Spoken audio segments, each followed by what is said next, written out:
Mertua dan suami perlakukan ibuku seperti pembantu.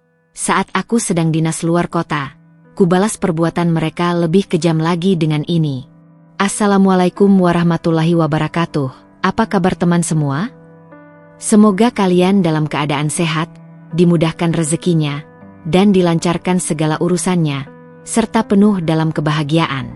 Sebelum masuk ke cerita, jangan lupa bantu like, komen, dan subscribe ya. Pagi itu, matahari baru saja muncul, menebarkan sinarnya yang lembut di balik tirai jendela rumahku. Suara burung yang berkicau riang seolah ingin menyemangati langkahku yang berat. Di meja ruang tamu, koper biru tua sudah tertata rapi, berisi pakaian dan dokumen penting untuk perjalanan dinas luar kota. Aku duduk di tepi ranjang ibuku. Perempuan tua itu menatapku dengan tatapan lembut, meski wajahnya dipenuhi garis-garis lelah. Nak, pergilah dengan tenang. Jangan risaukan ibu, katanya dengan suara lirih. Tangannya yang keriput menggenggam erat jemariku. Aku menunduk, mencium punggung tangannya, menahan bulir air mata yang hampir jatuh. Di dalam hati, ada rasa bersalah meninggalkannya dalam kondisi kesehatan yang belum sepenuhnya pulih. Namun, aku mencoba menenangkan diri. Selama ini, bukankah suami dan mertuaku selalu berjanji akan menjaga ibu ketika aku harus bekerja? Bukankah aku yang menanggung semua kebutuhan rumah tangga, membiayai mereka, memberi lebih dari yang seharusnya seorang istri berikan? Dengan keyakinan itu, aku berusaha menguatkan hati. Aku berdiri, menutup pintu kamar perlahan, lalu berjalan ke ruang tamu. Suamiku, lelaki yang dulu kucintai sepenuh hati, sedang duduk di kursi sambil menyalakan rokok. Asapnya mengepul, menutupi wajahnya yang dingin tanpa ekspresi. Jangan lama-lama di sana, katanya datar, seolah keberangkatanku hanya sekadar perjalanan biasa tanpa arti. Aku tersenyum hambar. Dalam hati, aku ingin berkata, aku pergi bukan untuk bersenang-senang, tapi untuk kita, untuk rumah ini, untuk masa depan kita. Namun aku urungkan, karena aku tahu kata-kataku hanya akan berakhir di udara. Di sisi lain, mertuaku duduk di kursi rotan, mengenakan daster usang. Tatapannya tajam, penuh sindiran yang sudah begitu sering kulihat. Kerja, kerja terus. Ibu rumah tangga itu seharusnya di rumah, bukan keluyuran jauh-jauh. Suamimu bisa saja cari yang lain kalau kamu sibuk terus, ucapnya dengan nada menyindir. Aku menelan ludah, mencoba menahan sakit hati. Tak ada gunanya berdebat pagi itu. Aku memilih diam, karena aku tak ingin pergi dengan amarah. Aku ingin meninggalkan rumah dengan hati tenang, meski kata-kata mertuaku menusuk begitu dalam. Aku menoleh sekali lagi ke kamar ibuku. Dari balik pintu, beliau masih mengintip, senyum tipisnya tetap bertahan, seolah ingin memberiku keberanian. Aku berkata lirih, aku titip ibu ya. Tolong jaga beliau. Kata-kata itu lebih seperti doa daripada permintaan, karena aku tidak mendapat jawaban pasti dari suami ataupun mertuaku. Sopir kantor sudah menunggu di luar dengan mobil dinas. Aku menarik koper ke teras. Langkahku berat, seakan ada sesuatu yang berusaha menahanku untuk tidak pergi. Namun tanggung jawab pekerjaan membuatku tak punya pilihan. Ketika aku masuk ke dalam mobil, aku sempat menoleh ke arah rumah. Dari kaca jendela, kulihat ibuku berdiri di pintu, melambaikan tangan dengan penuh doa. Sementara suamiku kembali ke dalam rumah tanpa sedikit pun menoleh, dan mertuaku menutup pintu dengan wajah masam. Mobil melaju perlahan meninggalkan halaman rumah. Aku menyandarkan kepala di kursi, menarik napas panjang, mencoba meyakinkan diri. Semua akan baik-baik saja. Mereka pasti bisa menjaga ibu. Aku hanya pergi beberapa minggu, tidak lama. Namun jauh di lubuk hatiku, ada suara kecil yang berbisik. Benarkah mereka bisa dipercaya? Aku mengusir keraguan itu, memilih berpegang pada keyakinan bahwa keluargaku bisa diandalkan. Tapi kenyataan yang menunggu di depan sana jauh lebih kelam dari yang pernah kubayangkan. Kepergianku justru menjadi awal dari pengkhianatan yang selama ini tersembunyi. Dan ketika aku pulang nanti, aku tak lagi menemukan rumah yang sama. Sepeninggalku untuk dinas luar kota, Rumah itu yang semula kupercaya aman dan penuh kehangatan, perlahan berubah menjadi tempat penderitaan bagi ibuku. Tak ada lagi kelembutan, tak ada lagi penghormatan. Yang tersisa hanyalah perintah, hardikan, dan perlakuan yang seolah lupa bahwa beliau adalah seorang ibu, bukan pembantu. Pagi-pagi sekali, sebelum cahaya matahari menyentuh halaman, mertuaku sudah membangunkan ibuku dengan ketukan pintu keras. Sudah jam 6. Apa kau mau tidur terus? Cepat bangun, siapkan sarapan. Jangan malas. Suara mertuaku terdengar kasar. Ibuku membuka mata dengan berat. Sendi-sendinya terasa kaku. Tubuhnya lelah karena semalam sulit tidur akibat batuk yang terus-menerus. Namun ia tetap bangkit. Dengan langkah gontai, ia menuju dapur. Di sana, ia mulai menyalakan kompor dan memasak nasi, sambil sesekali terbatuk menahan sakit di dadanya. Apa lama sekali merebus air saja? Bentak suamiku dari ruang tamu sambil memainkan ponselnya. Sebentar, nak, airnya baru mendidih, jawab ibu dengan suara pelan. Tapi balasannya hanya dengusan kesal. Tak ada rasa hormat, tak ada kesabaran. Setelah menyiapkan sarapan sederhana, ibuku tidak sempat duduk menikmati makanan. Mertuaku sudah melemparkan setumpuk cucian ke hadapannya. Ini cuciannya. Jangan sampai sore masih menumpuk. Kalau tidak bersih, kau makan sendiri sabun cuciannya. Kata-kata itu keluar dengan kasar, tanpa sedikit pun belas kasihan. Dengan sabar, ibuku mulai mencuci. Tangannya yang keriput bergerak lambat di atas sabun, kulitnya perih terkena air dingin pagi hari. Sesekali ia berhenti untuk mengusap keringat, meski udara pagi masih sejuk. Pundaknya pegal, punggungnya nyeri, tapi tak ada yang peduli. Suamiku keluar dari rumah sambil mengenakan kemeja rapi. Bu, cepat setrika bajuku. Aku ada janji, teriaknya. Ibuku terdiam sejenak, menoleh ke arah cucian yang masih menumpuk. Namun tanpa membantah, ia menuruti perintah itu. Ia menyalakan setrika, meski tangannya gemetar. Dalam hati ia bertanya-tanya, apakah ini balasan dari semua pengorbananku membesarkan anakku hingga sebesar ini? Makan siang pun tak berbeda. Setelah semua selesai makan, ibuku yang membersihkan meja, mencuci piring, dan merapikan dapur. Ketika ia menyisakan sedikit nasi untuk dirinya, mertua melirik tajam. Hei, jangan makan banyak-banyak. Kau cuma numpang di rumah ini. Jangan sampai lebih kenyang dari tuan rumah, katanya. Ibuku hanya mengangguk, lalu menyuap nasi dingin dengan sambal yang sudah hampir basi. Tenggorokannya tercekat, tapi ia tetap menelan. Kalau aku tidak makan, tubuhku makin lemah. Kalau aku makan pun, aku tetap dianggap beban. Tetangga mulai memperhatikan perubahan itu. Sering mereka melihat ibuku menyapu halaman sendirian. Tubuhnya membungkuk, wajahnya pucat. Kasihan sekali Bu Aminah, bisik seorang tetangga. Namun tak ada yang berani ikut campur. Mereka tahu mertuaku galak, suka mengadu domba. Siapapun yang mencoba menegur, pasti akan dijelek-jelekan.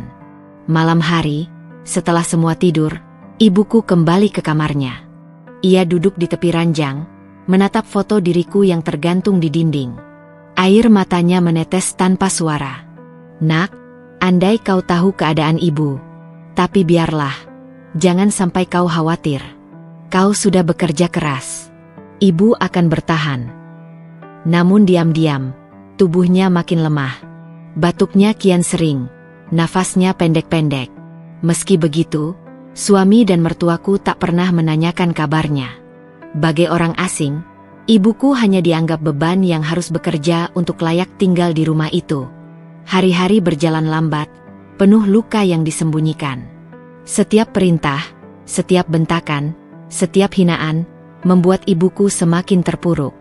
Ia bukan lagi seorang ibu yang dihormati, melainkan pembantu tak bergaji yang disuruh tanpa ampun. Rumah yang seharusnya menjadi tempat istirahat, baginya berubah menjadi penjara. Dan di dalam penjara itu, ibuku menunggu dengan sabar, menunggu kepulanganku, menunggu keajaiban yang bisa membebaskannya dari siksa yang tidak pantas ia terima. Hari itu, Matahari baru naik tinggi ketika suara bentakan mertuaku menggema di dapur.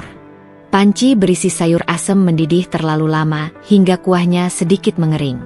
Ibuku yang sedang sibuk mencuci piring tidak sadar. Dasar bodoh. Masak saja tidak becus. Kau kira ini rumah makan murahan? Teriak mertuaku sambil menendang pintu dapur. Ibuku terkejut. Tangannya gemetar hingga piring yang ia pegang hampir terlepas. Maaf, Bu.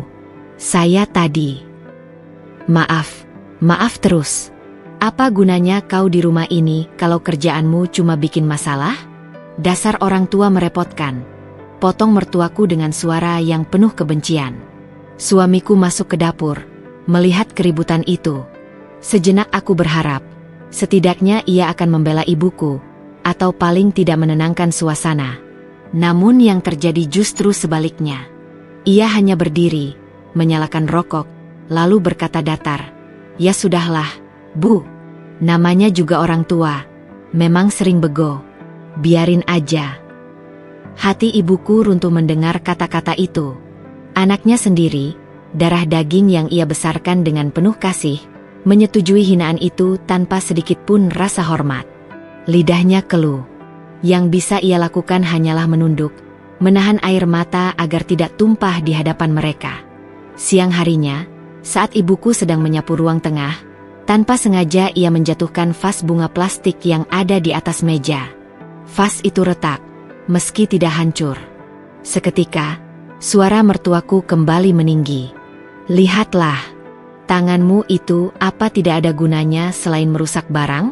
Sudah tua, tidak bisa apa-apa, cuma jadi beban.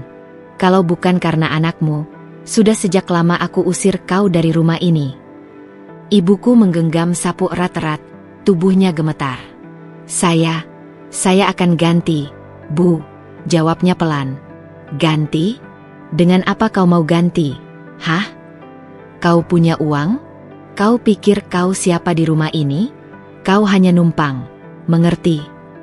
Suamiku lagi-lagi hanya diam, bahkan sempat terkekeh kecil. Sudahlah, Bu, jangan dimarahin terus.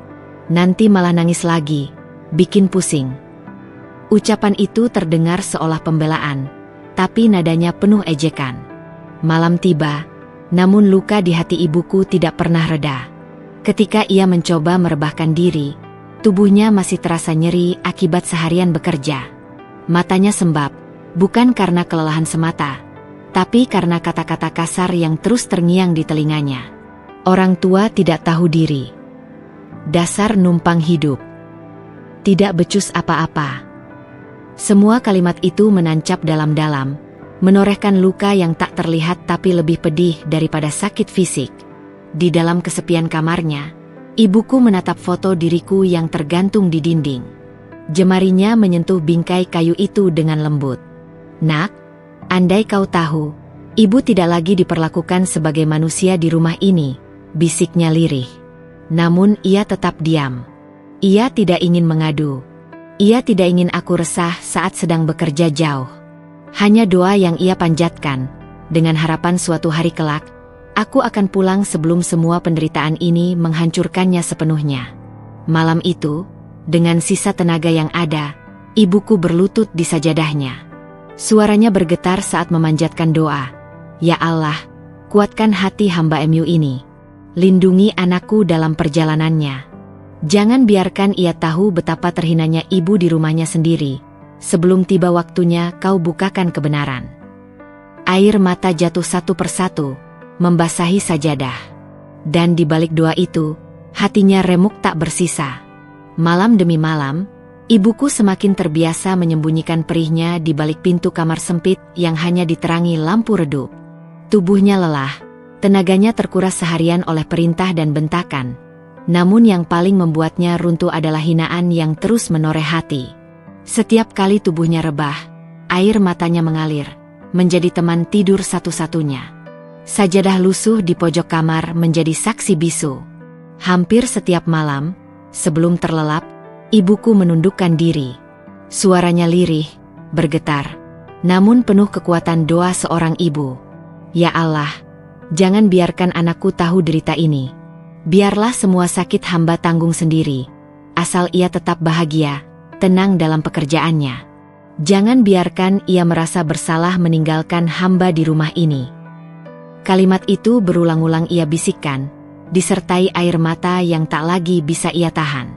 Ia bukan hanya menangis karena penderitaan, tapi juga karena cintanya padaku yang tak pernah lekang. Namun doa seorang ibu adalah doa yang paling jujur, paling tulus, dan paling cepat sampai. Entah bagaimana, di kejauhan, saat aku berada di kamar hotel dalam perjalanan dinasku, hatiku tiba-tiba terasa berat. Ada kegelisahan yang tak bisa kujelaskan. Aku mencoba mengusirnya dengan berpikir positif, bahwa di rumah semua baik-baik saja.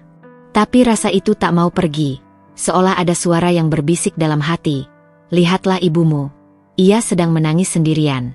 Di sisi lain, ibuku semakin rapuh. Malam itu, batuknya tak kunjung reda. Tubuhnya menggigil, tapi ia tetap berusaha menyembunyikan sakitnya.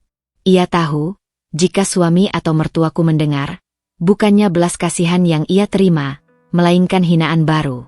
Buat repot saja, orang tua payah. Maka ia memilih menahan suara batuknya dengan bantal, agar tak terdengar keluar kamar. Setelah reda, ia kembali menatap foto diriku yang tergantung di dinding.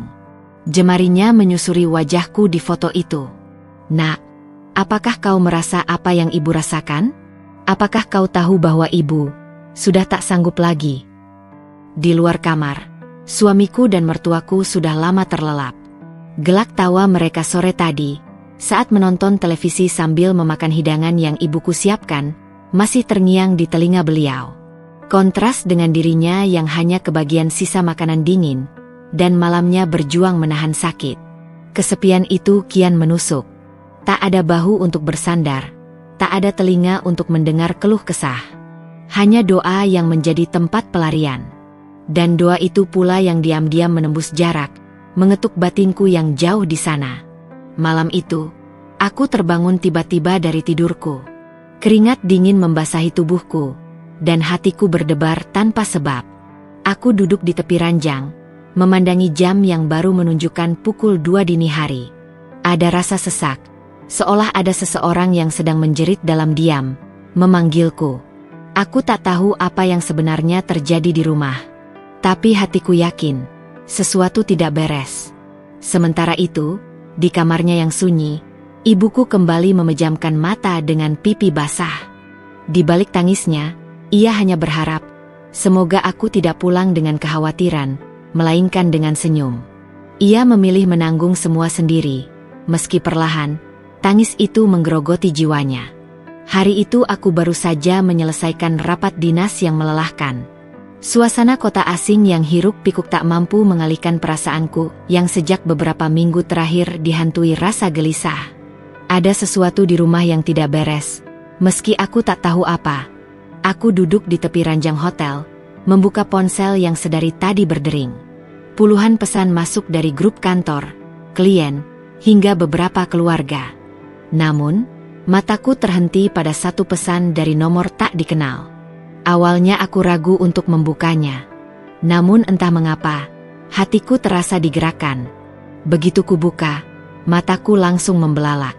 "Mbak, maaf kalau saya lancang. Saya tetangga sebelah rumah. Saya nggak tega melihat keadaan ibunya Mbak. Beliau diperlakukan tidak pantas oleh suami dan mertua Mbak. Saya tahu Mbak sedang dinas, tapi saya rasa Mbak perlu tahu ini." Jantungku berdetak kencang. Aku membaca ulang pesan itu, memastikan aku tak salah paham. Jemariku yang bergetar akhirnya mengetik balasan singkat. "Ini siapa ya? Maksudnya bagaimana? Tolong jelaskan." Tak lama kemudian balasan masuk. "Saya Rini, tetangga kanan rumah Mbak. Setiap hari saya lihat ibunya Mbak dipaksa bekerja seperti pembantu. Menyapu halaman, mencuci baju, masak untuk seisi rumah. Kalau beliau sedikit saja salah, mertua Mbak marah besar, membentak di depan banyak orang. Bahkan kadang suara teriakannya terdengar sampai luar pagar." Dadaku serasa diremas. Mataku panas, air bening mulai menggenang di pelupuk. Ingin sekali aku percaya bahwa ini hanya salah paham. Tapi isi pesan itu terlalu rinci, terlalu nyata untuk disebut gosip. Pesan Bu Rini terus mengalir. Yang lebih menyakitkan, Mbak, suami Mbak tidak pernah membela ibunya. Dia hanya diam, seolah itu hal yang wajar. Saya dan tetangga lain sering merasa kasihan, tapi kami takut bicara. Takut dianggap ikut campur. Tapi hati saya nggak tenang. Saya merasa Mbak perlu tahu. Tanganku menutup mulut, menahan isak. Bayangan ibuku muncul jelas di benakku. Tubuhnya yang ringkih, wajahnya yang penuh keriput, kini harus menanggung beban yang seharusnya tak lagi ia pikul. Bukankah selama ini aku menitipkan beliau agar dijaga? Bukankah seharusnya suami dan mertuaku menghormati ibuku sebagai orang tua? Namun kenyataannya, ibuku diperlakukan layaknya babu di rumahku sendiri. Aku membalas dengan kalimat panjang, meski air mata menetes di pipi. Terima kasih, Bu Rini, sudah jujur pada saya. Saya mohon jangan sampai hal ini tersebar ke orang lain dulu. Biarkan saya yang menyelesaikannya. Tolong jaga ibu saya kalau sempat, meski hanya sekadar menyapanya. Saya sangat berhutang budi. Layar ponsel redup, meninggalkan pantulan wajahku sendiri yang penuh luka. Malam itu aku tak bisa tidur. Kutarik selimut hingga menutupi wajahku, tapi sesenggukan tak bisa kutahan. Doa ibuku yang sempat kudengar samar lewat telepon terngiang lagi. Doa penuh isak, penuh penahanan rasa sakit. Rupanya itu bukan sekadar firasat. Itu jeritan hati seorang ibu yang berusaha menutupi deritanya dariku. Aku menatap langit-langit kamar, bergumam lirih di antara tangis. Ibu, maafkan aku. Aku membiarkanmu menderita. Tapi aku janji, semua ini akan berakhir. Aku tidak akan tinggal diam. Dalam gelap malam, tekadku terpatri kuat. Jika selama ini aku sibuk menjaga nama baik rumah tangga, kini saatnya aku menjaga martabat ibuku. Kereta yang kutumpangi melaju menembus kegelapan malam. Aku memutuskan pulang lebih awal dari jadwal dinas, tanpa memberi kabar pada siapapun di rumah. Tekadku sudah bulat. Aku ingin melihat dengan mata kepalaku sendiri bagaimana keadaan ibuku. Pesan Bu Rini beberapa hari lalu masih terus terngiang di telinga, membuat hatiku resah. Perjalanan terasa begitu panjang. Sesekali kututup mata, tapi bayangan wajah ibuku yang penuh keriput, tubuhnya yang renta, dan kemungkinan ia diperlakukan tidak adil terus mengusik pikiranku. Tak jarang air mataku jatuh tanpa kusadari. Sesampainya di stasiun, malam sudah larut. Aku memutuskan untuk tidak langsung masuk rumah, melainkan menurunkan koper di rumah Bu Rini lebih dulu. Ia terkejut dengan kedatanganku, namun menyambutku hangat. Ya Allah, Mbak, saya kira masih di luar kota. Mbak beneran pulang? Tanya Bu Rini pelan. Aku hanya mengangguk dengan wajah tegang. Saya ingin lihat sendiri, Bu. Malam ini juga. Dengan langkah hati-hati, aku menuju rumah. Dari pagar, suasana rumah terlihat remang dengan lampu ruang tamu yang menyala. Semakin dekat, semakin jelas suara tawa mertuaku bercampur dengan suara televisi. Aku menahan napas, lalu perlahan membuka pintu yang tidak terkunci. Dan saat itulah pandangan mataku membeku. Ibuku yang renta, dengan punggung bungkuk dan tangan gemetar, sedang berjongkok di sudut halaman belakang. Di tangannya tergenggam ember besar penuh cucian basah. Terlihat jelas tubuhnya bergetar menahan berat, seolah setiap tetes air dari pakaian itu menguras sisa tenaga terakhirnya. Sementara di ruang tengah, suamiku dan mertuaku duduk santai di sofa. Suamiku menyilangkan kaki, menonton televisi sambil sesekali terkekeh. Mertuaku bahkan memegang piring berisi gorengan, memakannya dengan lahap. Mereka berdua seolah tak melihat penderitaan seorang wanita tua yang seharusnya dihormati. Hatiku bagai ditikam ribuan pisau. Nafasku tercekat, dada terasa sesak. Ada amarah yang membara, bercampur dengan rasa perih yang nyaris membuatku terhuyung. Aku menahan diri agar tidak langsung berteriak, meski tanganku sudah mengepal kuat. Aku melangkah mendekat, sengaja membiarkan bunyi langkahku terdengar jelas di lantai rumah. Suamiku menoleh, Wajahnya terkejut. "Kamu? Kok sudah pulang?" Suaranya gugup, nyaris panik. Mertuaku ikut menoleh, wajahnya memucat. "Astaga, bukannya masih dinas?" Aku tidak langsung menjawab. Aku hanya menatap mereka dengan tatapan tajam, lalu beralih pada ibuku. Bergegas aku menghampirinya, merebut ember dari tangannya. "Ibu, kenapa ibu lakukan ini? Mana suami dan mertuaku saat ibu harus bekerja begini?" Suaraku bergetar menahan marah. Ibuku menunduk, air matanya jatuh ke lantai. "Nak, ibu tidak apa-apa. Ibu hanya membantu saja." Aku memeluknya erat, mencoba menahan tangis. "Membantu? Tidak, Bu. Ibu diperlakukan tidak pantas. Dan aku melihat semuanya sendiri malam ini." Suamiku berdiri, mencoba mencari alasan. "Kamu salah paham, sayang. Tadi ibu sendiri yang..." "Diam," potongku tajam. Suaraku menggema di ruang tamu, membuatnya terhenti dengan wajah kaku. Mertuaku berdehem, berusaha terlihat tenang. "Kau jangan membentak suamimu di depan orang tua, Nak. Kami hanya..." Aku menatapnya lurus, tanpa gentar. "Orang tua? Lalu ibuku apa bagimu? Kenapa diperlakukan seperti babu di rumahnya sendiri?" Hening. Tidak ada jawaban. Hanya wajah-wajah pucat penuh rasa bersalah yang justru membuat darahku semakin mendidih. Aku menggenggam tangan ibuku erat, seakan memberi isyarat bahwa penderitaannya sudah berakhir. Dalam hati, aku bersumpah, malam ini akan menjadi titik balik segalanya. Tidak ada lagi alasan, tidak ada lagi kebohongan. Aku akan menuntut balasan untuk setiap air mata ibuku. Malam itu, rumahku yang dulu penuh kebahagiaan kini berubah menjadi medan perang sunyi. Aku berdiri di antara ibuku, suami, dan mertuaku, dengan hati yang penuh luka tapi juga tekad baja. Ini baru permulaan. Hatiku terbakar. Amarah yang selama ini kutahan, yang kubiarkan menjadi bara di dada, kini meledak tak terbendung. "Cukup!" teriakku lantang, hingga membuat kaca jendela bergetar. Suamiku terlonjak kaget, wajahnya pucat pasi. Mertuaku mendadak kaku, tangannya yang masih memegang piring gorengan sampai bergetar. Aku menatap mereka dengan mata tajam, dingin, menusuk. Tak ada lagi ruang untuk alasan, tak ada lagi tempat bagi kebohongan.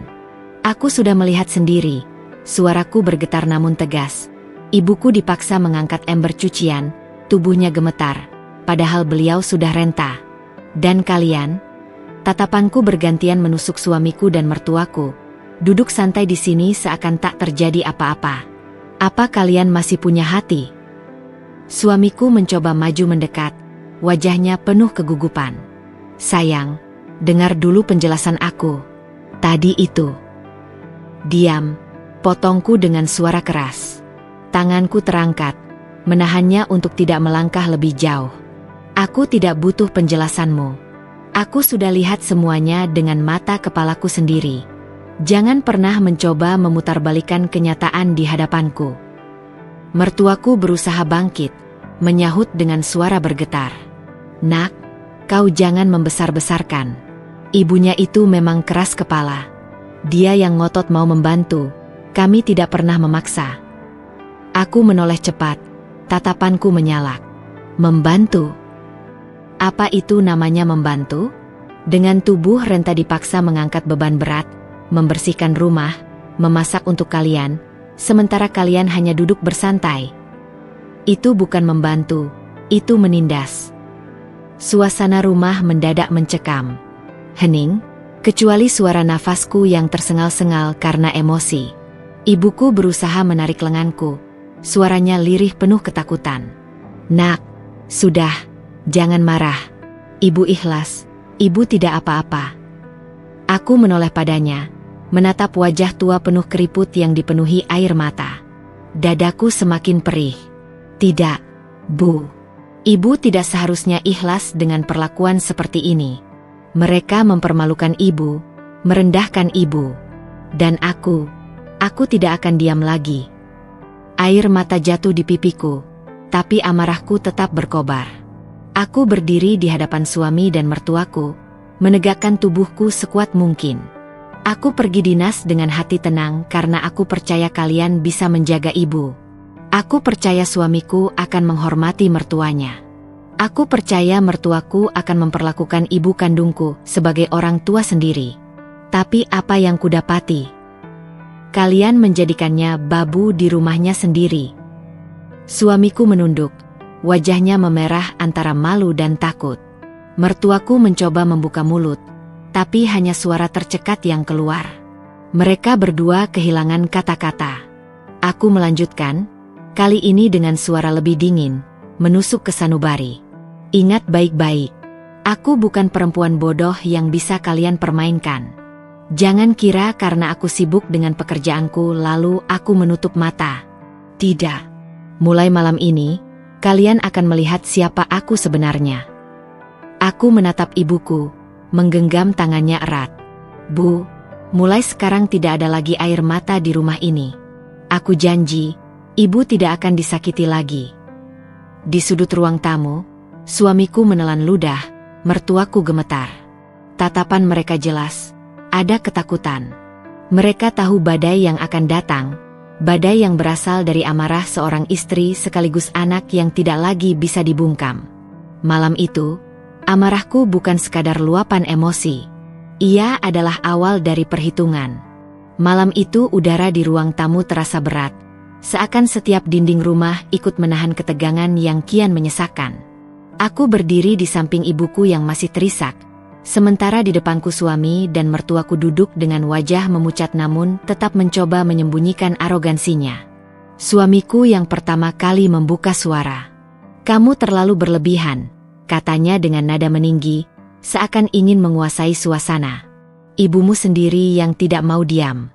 Dia yang suka ikut campur, suka memaksa melakukan pekerjaan. Kalau ada yang salah, itu karena dia sendiri. Kata-katanya menamparku. Bagaimana mungkin seorang anak menantu berbicara begitu tentang mertuanya yang renta? Aku menggeleng pelan, lalu menatapnya penuh jijik. Kau berani menyalahkan ibuku? Perempuan tua yang bahkan berjalan saja harus menahan sakit di lututnya? Kau masih bisa berdalih setelah aku melihat sendiri ia diperlakukan seperti pembantu di rumahnya sendiri. Suamiku menepuk lututnya keras-keras, kesal. Sudahlah, jangan membuat masalah besar hanya karena hal sepele. Kau selalu membela ibumu tanpa mau melihat sisi lain. Aku tertawa getir, meski air mata menetes di pipi. Hal sepele, katamu?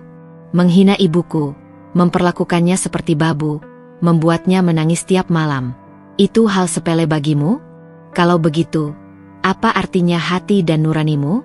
Sudah mati. Mertuaku yang sedari tadi diam akhirnya bersuara. Suaranya tajam bagai pisau.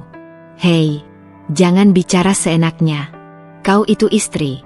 Tugasmu melayani suami dan menghormati orang tua suami. Tapi sekarang kau malah menantang kami di rumah ini. Kalau ibumu merasa susah, itu salahmu sendiri karena kau menitipkannya di sini. Aku menoleh tajam, darahku mendidih. Salahku menitipkan ibu? Salahku mempercayakan beliau pada orang yang kuanggap keluarga? Kalau begitu, apa salahnya seorang ibu tua meminta sedikit belas kasih dari menantu dan menantunya sendiri? Tidak ada yang memintanya dijadikan budak. Pertengkaran semakin memanas. Suamiku berdiri, menuding ke arahku dengan mata melotot. Kau selalu menganggap dirimu benar. Jangan pikir karena kau yang lebih banyak menghasilkan uang, kau bisa merendahkan aku dan ibuku. Aku kepala rumah tangga ini, jangan lupa itu. Aku menatapnya tajam, menahan getaran di dadaku. Kepala rumah tangga, katamu? Kepala rumah tangga macam apa yang tega membiarkan mertuanya diperlakukan seperti sampah? Kepala rumah tangga macam apa yang menutup mata demi kenyamanan sendiri? Kau bukan kepala rumah tangga. Kau hanya pengecut yang bersembunyi di balik nama suami. Mertuaku berdiri, wajahnya merah padam. Cukup. Kau sudah keterlaluan. Kalau kau tidak bisa menghormati suamimu, jangan salahkan kami kalau menganggapmu istri durhaka. Aku menoleh, menatapnya lurus tanpa gentar. Durhaka? Justru kalianlah yang durhaka. Kepada ibu yang sudah tua, yang seharusnya kalian perlakukan seperti ratu. Tapi apa yang kalian lakukan? Menjadikannya babu di rumahnya sendiri. Jika ada yang layak disebut durhaka, itu adalah kalian berdua. Hening sejenak. Suasana menegang begitu dalam hingga aku bisa mendengar detak jantungku sendiri. Suamiku menggertakkan gigi, mertuaku mengepalkan tangan. Tapi aku tidak gentar lagi. Aku sadar, tidak ada lagi jalan kembali. Cinta yang dulu mengikatku pada lelaki itu sudah mati malam ini. Apa gunanya bersama suami yang tidak punya hati, yang membiarkan ibuku disiksa hanya demi kenyamanan dirinya sendiri? Aku menegakkan tubuhku, lalu berkata dengan suara dingin yang menusuk, "Aku tidak takut kehilangan suami seperti kau. Malam ini aku benar-benar melihat siapa dirimu. Dan percayalah, aku tidak akan tinggal diam." Kata-kataku menggema di ruang tamu, membuat keduanya terdiam kaku. Namun dari tatapan mereka, aku tahu satu hal. Mereka menyadari bahwa badai yang sesungguhnya baru saja dimulai. Malam itu aku tidak tidur. Duduk di sisi ranjang sambil menggenggam tangan ibuku, aku memikirkan semua yang sudah terjadi. Tatapan letihnya, keriput di wajahnya yang semakin dalam, dan isak lirihnya yang berusaha ia sembunyikan, seolah menjadi pengingat keras. Aku tidak boleh lagi menunda. Cukup sudah semua penghinaan dan penderitaan ini. Pagi menjelang. Mentari menyinari halaman rumah, tapi bukan cahaya kehangatan yang kurasakan, melainkan cahaya yang akan membuka tabir keputusanku. Aku sudah menghubungi keluarga besar sejak dini hari, meminta mereka berkumpul di rumah dengan alasan ada hal penting yang harus kusampaikan. Sekitar pukul 9, ruang tamu rumah penuh oleh sanak keluarga. Ada paman, bibi, saudara sepupu, bahkan beberapa tetangga dekat yang penasaran kenapa aku tiba-tiba memanggil mereka semua. Suamiku duduk di pojok dengan wajah tegang, sedangkan mertuaku duduk di sampingnya dengan wajah masam, jelas merasa tidak nyaman dengan suasana ini. Aku berdiri di tengah ruangan, menatap satu persatu wajah mereka. Suara detak jam dinding terdengar begitu keras di telingaku, seolah menghitung detik menuju ledakan besar. Dengan suara bergetar namun tegas, aku membuka kalimat. "Terima kasih semua sudah datang. Aku tidak akan bertele-tele. Hari ini, aku ingin kalian semua menjadi saksi keputusanku." Ruangan mendadak hening. Semua pasang mata tertuju padaku. Suamiku mulai gelisah, menatapku penuh tanda tanya. Aku menarik napas panjang, lalu mengucapkan kata-kata yang sudah lama terpendam di dadaku. Aku ingin bercerai. Sejenak, keheningan memekakan. Hanya terdengar helaan napas terkejut dari beberapa kerabat. Suamiku berdiri mendadak, wajahnya memerah. "Apa? Kau bilang apa barusan?" Suaranya menggema, nyaris tak percaya. Aku menatapnya lurus, tanpa gentar. Aku bilang, "Aku ingin cerai darimu. Aku tidak bisa lagi hidup dengan laki-laki yang tega membiarkan ibuku diperlakukan hina. Kau tidak hanya gagal menjadi suami, tapi juga gagal menjadi manusia yang punya hati." Beberapa bibi menutup mulutnya, terkejut. Paman menunduk, menghela napas panjang. Ada yang mencoba menenangkan suasana, tapi aku tidak membiarkan mereka mengalihkan keputusan ini. Suamiku tertawa getir, mencoba menutupi kepanikannya. "Jangan konyol, sayang. Kau cuma terbawa emosi. Semua orang di sini tahu kalau rumah tangga tidak bisa dijaga dengan emosi sesaat." Aku menggeleng keras. Ini bukan emosi sesaat. Ini puncak dari luka yang selama ini kutahan. Kau bisa berbohong di depan orang lain, tapi tidak di depan mataku. Aku melihat sendiri ibuku diperlakukan seperti budak, sementara kau hanya duduk diam, berpura-pura tidak tahu. Itu bukan kesalahpahaman, itu fakta. Mertuaku langsung menyela dengan suara meninggi. "Hei, kau berani mempermalukan kami di depan keluarga besar? Kau ingin merusak nama baik suami dan keluarga kami." Aku berbalik menatapnya dengan sorot tajam. "Nama baik, katamu? Nama baik macam apa yang dibangun di atas air mata seorang ibu tua? Kalau kalian takut malu, seharusnya dari dulu kalian memperlakukan ibuku dengan hormat. Tapi sekarang, aku tidak peduli lagi dengan gengsi kalian. Suamiku melangkah maju, wajahnya memucat. Jadi, kau serius? Kau benar-benar ingin cerai? Aku mengangguk mantap, meski air mataku jatuh di pipi. Ya. Aku lebih memilih hidup tanpa suami daripada hidup bersama pria yang membiarkan ibunya sendiri dipermalukan. Mulai hari ini, aku dan ibuku tidak lagi berada di bawah atap rumah ini. Aku akan urus semuanya secara hukum. Seisi ruangan terdiam. Keputusan yang kuucapkan mengguncang bukan hanya suami dan mertuaku, tapi juga seluruh keluarga besar.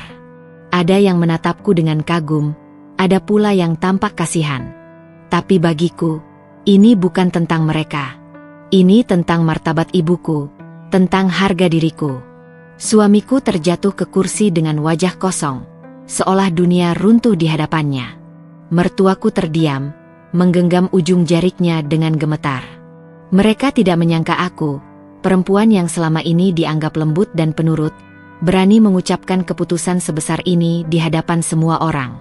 Aku menunduk, mencium tangan ibuku, lalu berbisik lirih. Bu, mulai sekarang kita bebas. Tidak ada lagi yang bisa merendahkan kita. Keputusan cerai yang kukatakan di hadapan keluarga besar malam itu bukan sekadar ledakan emosi. Itu adalah titik balik yang menuntut tindakan, bukan tangisan, bukan kompromi palsu. Pagi berikutnya, aku bangun lebih awal, memandang sejenak wajah ibuku yang tertidur pulas. Di raut wajahnya ada ketenangan baru, seolah beban yang lama menempel perlahan mulai terangkat. Aku meneguhkan niat. Jika harga diri dan keselamatan ibu bisa dipulihkan, maka segala urusan lain, termasuk harta yang selama ini diperebutkan, akan kuatur dengan kepala dingin. Langkah pertamaku adalah merapikan bukti. Selama bertahun-tahun aku menyimpan semua dokumen penting, akta kepemilikan rumah, sertifikat tanah warisan, rekening investasi, buku tabungan, slip gaji, kontrak-kontrak bisnis kecil yang kubangun sendiri. Semua itu kini kubuka satu persatu di meja makan sambil menyalakan kopi. Paper trail itu tidak hanya menyatakan namaku. Itu adalah saksi jerih payahku. Aku tahu kalau aku lengah dan menyerahkan lagi akses mudah, mereka akan menguras bukan hanya rekening, tetapi juga martabat yang baru kutemukan kembali. Aku menghubungi pengacara yang dulu pernah membantu urusan kecil di kantor. Mereka datang dengan map tebal, rapi, penuh bahasa hukum yang menenangkan.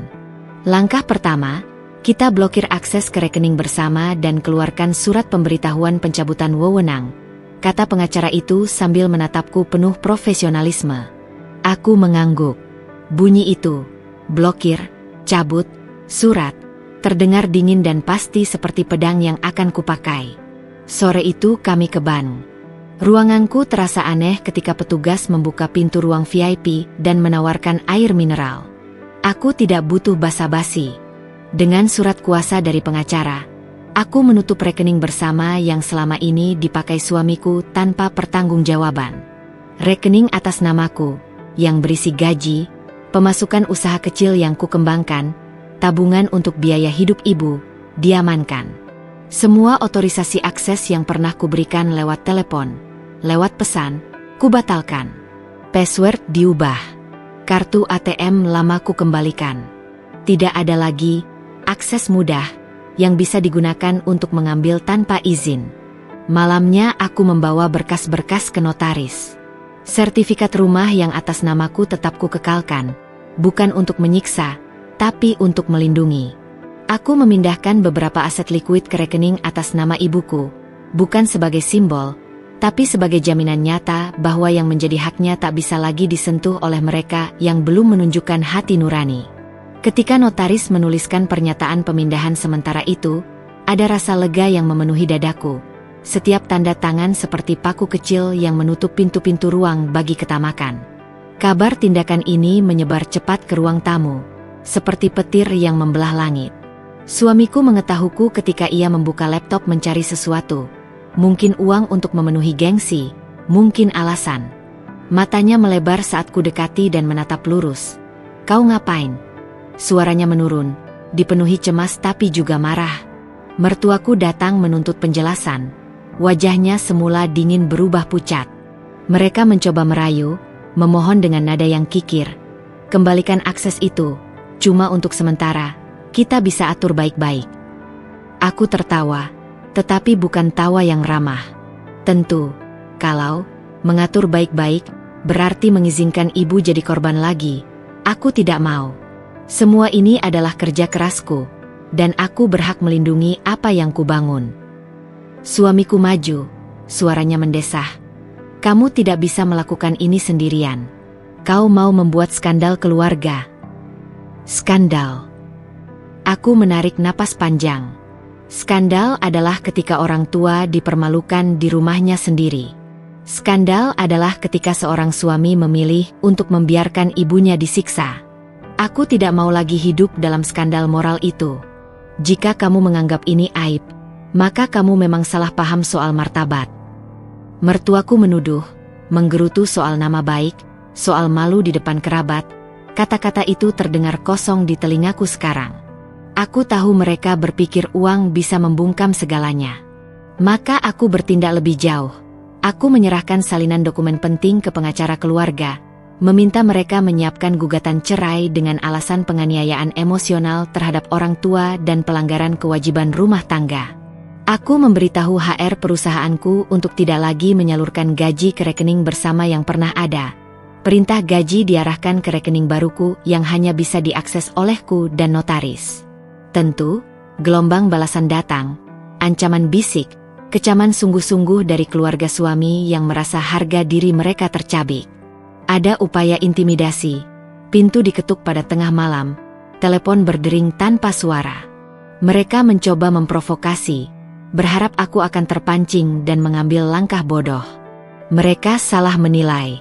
Tekad yang membuatku berdiri di depan keluarga besar dan menyatakan perceraian itu kini mendapat fondasi tindakan, bukan kata-kata kosong. Di tengah tekanan, aku tetap lembut pada ibuku. Aku menata ulang kamar tidurnya, membelikan kasur baru yang empuk untuk lututnya yang sakit, memasak sup hangat yang ia sukai. Setiap rupiah yang kupindahkan untuknya adalah cara nyata menebus malam-malam kesepian yang ia tanggung. Saat ia menangis melihat dompet kecil yang kini miliknya sendiri, aku menggenggam tangannya erat dan berkata, "Ini hakmu, Bu. Tidak ada lagi yang berhak mengambilnya dari ibu." Keputusan ini juga menimbulkan perpecahan dalam keluarga besar. Beberapa keluarga dekat mendukung langkahku. Mereka yang dulunya hanya mengangguk kini berani berdiri di sisi yang benar. Yang lain menutup diri, sibuk menjaga citra. Aku tidak mencari simpati. Aku hanya menata akibat dari pilihan hidupku sendiri. Bekerja keras dan menuntut perlindungan untuk mereka yang kucintai. Malam-malam berikutnya tidaklah mudah.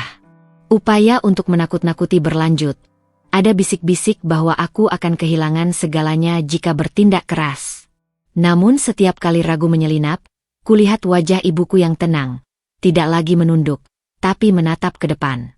Itu cukup. Harta bukan sekadar angka di buku. Harta adalah kebebasan untuk memilih hidup tanpa dipermalukan. Harta adalah kemampuan memberi makan kehormatan yang hampir hilang. Di akhir bab itu, ketika lampu ruang tamu dimatikan dan jarum jam berjalan pelan, aku duduk di kursi dengan map dokumen di pangkuan. Aku tahu pertempuran baru saja dimulai, bukan hanya di meja notaris atau kantor bank, tetapi di ruang-ruang hati yang selama ini penuh luka. Mereka boleh menuntut, menjerit, dan mengancam, tapi satu yang jelas, malam itu aku menutup pintu bagi ketamakan. Semua aset atas namaku tetap tertutup rapat. Tak sepeser pun kuberikan untuk mereka yang tak punya hati. Hari-hari setelah semua pintu kuputuskan tertutup benar-benar menjadi pembuktian. Bukan untukku semata, melainkan untuk mereka, suami dan mertuaku, yang dulu merasa berkuasa di atas penderitaan orang lain. Kini, bayangan mereka tak lagi gagah, tidak lagi berdiri tegak, melainkan goyah, rapuh, dan hampa. Suamiku, yang dulu terbiasa hidup dengan limpahan kemewahan dari hasil keringatku, kini harus berhadapan dengan kenyataan pahit. Pekerjaan yang ia remehkan selama ini ternyata tidak mampu ia jalani. Ia melamar ke beberapa tempat, tetapi reputasinya sudah tercoreng. Rekan-rekan yang dulu sering ia ajak minum kopi dengan gaya arogan, kini menolak bahkan sekadar menerima teleponnya. Ia duduk di warung kecil, wajahnya letih, menatap kosong ke meja. Sesekali terdengar gumam dari mulutnya, gumam yang penuh penyesalan. Namun, apakah penyesalan bisa mengembalikan harga diri yang sudah ia jual dengan murah? Mertuaku pun tidak lebih baik. Wanita tua itu, yang dulu begitu lantang mengatur, merendahkan, bahkan tega memperlakukan ibuku sebagai babu, kini duduk termenung di beranda rumah kontrakan sempit. Wajahnya yang dulu keras kini keriput dalam ketakutan.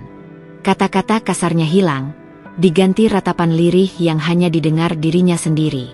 Tetangga yang dulu ia pandang rendah kini memalingkan muka. Mereka tidak lupa bagaimana ia menghinaku dan ibuku. Kini ia jadi buah bibir, bukan karena kehormatan, tetapi karena aib yang ia ciptakan sendiri. Sementara itu, aku dan ibuku berjalan di jalur yang berbeda. Bukan jalur penuh kemewahan, melainkan jalur ketenangan. Aku mulai menata kembali hari-hariku, mengurus pekerjaan dengan fokus yang lebih jernih. Setiap kali pulang ke rumah, melihat ibuku bisa duduk santai sambil menonton televisi tanpa beban, hatiku terasa penuh. Aku membelikan kursi goyang sederhana, dan di sanalah ia menghabiskan sore-sore dengan senyum yang lama hilang. Tentu, kabar tentang kami sampai juga ke telinga mereka. Mereka mendengar bahwa aku dan ibuku kini hidup damai, bahwa kami tidak kekurangan, bahwa aku berhasil menjaga kehormatan keluarga. Dan setiap kali kabar itu sampai, semakin dalam pula luka penyesalan mereka. Suamiku pernah mencoba mendekat, datang dengan wajah lusuh dan suara parau. "Aku salah, beri aku kesempatan," katanya, sambil berusaha menyentuh tanganku. Namun aku hanya menatapnya dingin. "Kesempatan itu sudah lama kuberikan," jawabku pelan, "tetapi kau memilih menghancurkannya sendiri." Ia tertunduk, matanya berkaca-kaca, namun air mata itu sudah tak punya arti. Tangisan seorang lelaki yang dulu menukar cinta dengan ego, menukar kepercayaan dengan pengkhianatan, hanyalah gema kosong bagiku.